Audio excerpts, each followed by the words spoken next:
All right, all right, all right. Time to get some lowering links on. Welcome to Innovate Ben, my channel. And I'm Ben Bailey, your host. But anyway, here are the lowering links. We're gonna unpackage them, set them to length, and get them on there. Stay tuned. All right, so what we're gonna do first here is we're gonna lift up from the center. That way the arm can fall on the stand and then the bike will be pretty much propped up by that, by the jack, obviously, not just that. But yeah, I'm gonna go ahead and set this up and we'll get down up under there here in a sec. All right, currently we have these lowering links on here, which they're fine, but they are the 3-hole kind. And unfortunately I need a hole like in the middle of the first and second holes. So yeah, or no, second and third holes, my bad. But yeah, this is a 17 millimeter, 17 mil. The back side is a 14 for these.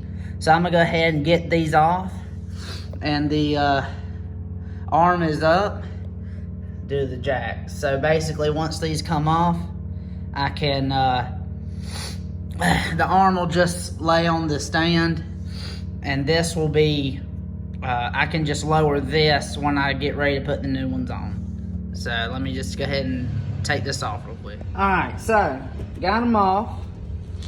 Now I'm gonna have to extend these out for the bottom to be here and the top to be parallel with that hole.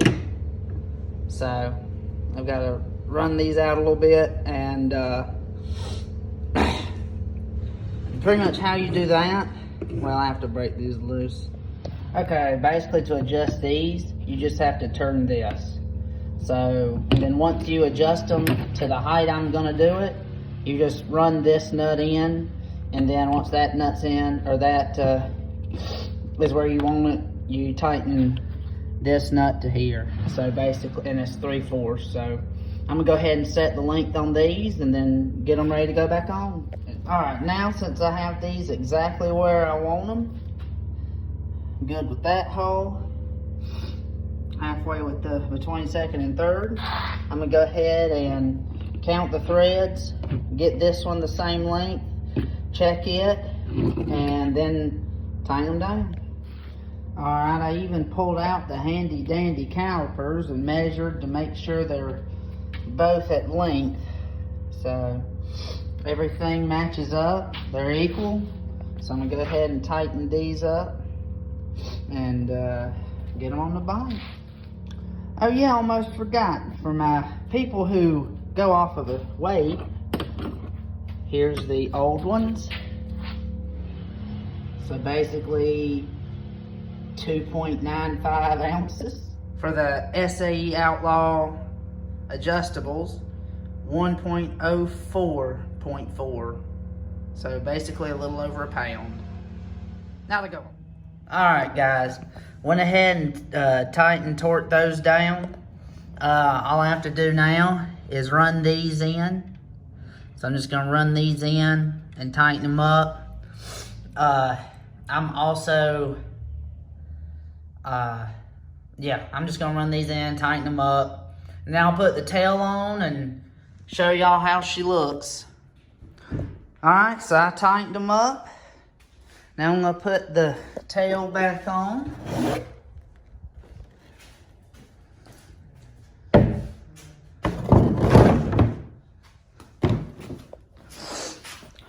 And there she is.